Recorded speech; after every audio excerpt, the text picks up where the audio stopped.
મહાનુભાવો, સંસ્થાના trustee Shri doctor રાજ સુત્રિયા, સર્વે doctor મિત્રો અને મોટી સંખ્યામાં પધારેલા આપ સૌ આ કાર્યક્રમના સિકલ સેલ એનિમિયાના દર્દી, એમના સગા ભાઈઓ અને અન્ય મહાનુભાવો. એના મુજબ મિત્રોએ ઘણી વાતો કરી લીધી છે.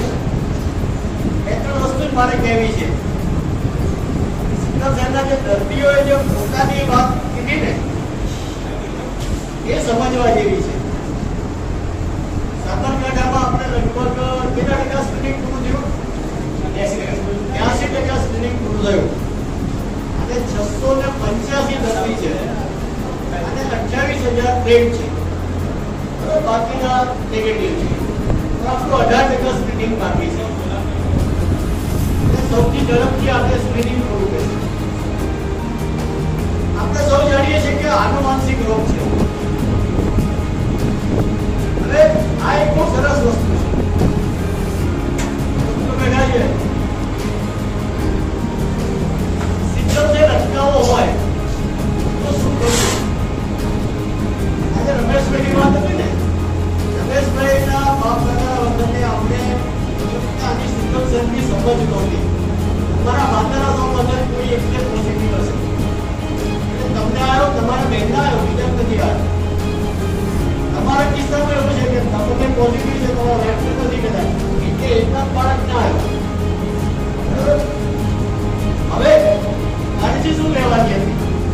સિકલ સેલના જે દર્દી હોય તો એને મેરેજ વખતે ખાસ ધ્યાન રાખવાનું. આપણે લખ્યું છે કે જન્માક્ષરની સાથે સાથે સિકલ સેલના આપણે મેળવણું કરવું જોઈએ. સિકલ સેલના જન્માક્ષર, આ તમને આપણો જન્માક્ષર એનું તમારે મેળવણું કરવું જોઈએ. જે સિકલ સેલના દર્દીના મેરેજ થાય અને આવનાર બાળક સિકલ સેલ જ નીકળે એટલે સિકલ સેલ ડિટેક્ટ થાય તો એ વસ્તુની આપણે કાળજી લેવાની. આપણે મેડિકલ ટીમ તો કાળજી લેતી હોય છે, પ્રેગ્નન્સી દરમિયાન ટેસ્ટ પણ કરે અને એબોર્શનની તમને ભલામણ કરે. પણ આપણે એ સ્ટેજે ના જવું હોય તો આ બાકી દવાઓ તો તમને સારું લાઈફ આપે છે. તમે બધા ત્રણે સારી વાત કરી. 15 વર્ષથી રમેશભાઈ કે ફોરવાઇટ, બીજી દવાઓ કાળજી લેવાની, પાણી પીવાનું, ઠંડીમાં નહીં જવાનું, આ બધી કાળજી લેવાના કારણે તમે ક્વોલિટી લાઈફ જીવી શકો છો અને લાઈફ તમારી એક્સટેન્ડ થાય છે. પણ આ રોગ મટાડી શકાતો નથી. તમે બિલકુલ સાચી વાત કરી કે આ રોગ મટાડી શકાય છે. રોગને અટકાવવો હોય તો લગ્ન વખતે આપણે કાળજી લેવાની છે. એટલે સૌ 685 જે આપણે સિકલ સેલના દર્દી આઈડેન્ટિફાઈ થયા છે અને ટેકના દર્દી છે, એને વન ટુ વન આપણે એનું કાઉન્સેલિંગ કરવાનું, એનું વન ટુ વન કાઉન્સેલિંગ કરવાનું.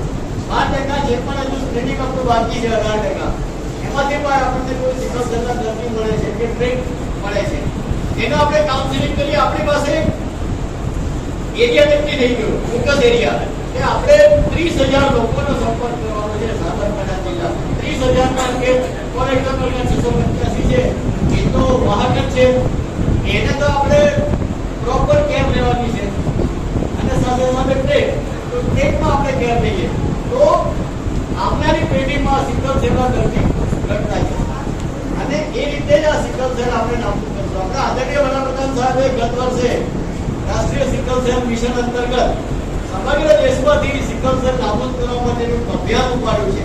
એના ભાગરૂપે આપણે આ કામગીરી કરી રહ્યા છીએ અને આદરણીય વડાપ્રધાન સાહેબનો ટાર્ગેટ છે કે 2047માં જ્યારે દેશને 100 વર્ષ પૂરા થાય ત્યારે દેશમાંથી આપણે સિકલ સેલને નાબૂદ કરવો છે.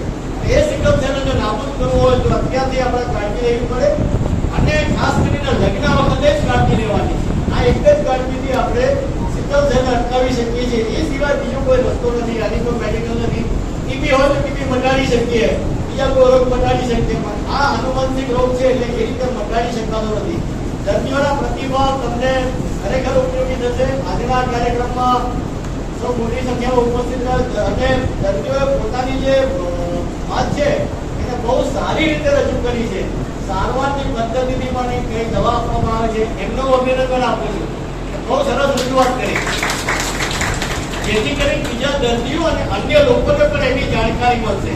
એમણે બહુ સરસ વાત કરી કે આટલી કાળજી લેવી પડે અને આનુવંશિક છે એમને પણ ખબર છે અને શા કારણથી થાય છે પણ એમણે કીધું. મેં પણ તમને વર્ણન કર્યું કે આ જો તમે ચાર્ટને ફોલો કરો તો આપણે સિકલ સેલને અટકાવી શકીએ.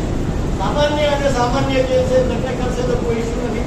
સામાન્ય અને સિકલ સેલના ટ્રેટ હશે તો તમારે 50% સિકલ સેલના કેસીસ સંભાવના છે અને સામાન્ય અને સિકલ સેલ ડીસી દ્વારા હશે તો બાળકને સિકલ સેલની સંભાવના છે. આને આપણે ધ્યાનમાં રાખીએ અને આપણે આવનારા બાળકનું પણ ભવિષ્યનું આપણે ધ્યાન રાખવાનું છે. એક સ્વસ્થ સમાજનું આપણે નિર્માણ કરવાનું છે. ત્યારે આપણે સૌ આ અભિયાનમાં જોડીએ. આદરણીય વડાપ્રધાન સાહેબે આહવાન આપ્યું છે 2047 સાહેબે કીધું છે આપણે સાબરકાંઠામાં આપણી પાસે સંખ્યા ઓછી છે 685 અત્યારે આઈડેન્ટિફાય થયા છે અને પેક છે 28,066. તો ઓછો માસ છે તો આપણે એનાથી પણ પહેલા આ અભિયાનમાં આપણે 100% એચિવમેન્ટ તરફ લઈ જઈએ અને સિકલ સેલ અટકાવીએ એવા આપણે પ્રયત્નો કરીએ. તો મેં આજે એક સુંદર કાર્યક્રમનું આયોજન કર્યું છે અને મને અત્રે બોલાવી મને મારું સન્માન કર્યું, મને 2 શબ્દો બોલવાની તક આપી છે એ બદલ આપ સૌનો આભાર આપું.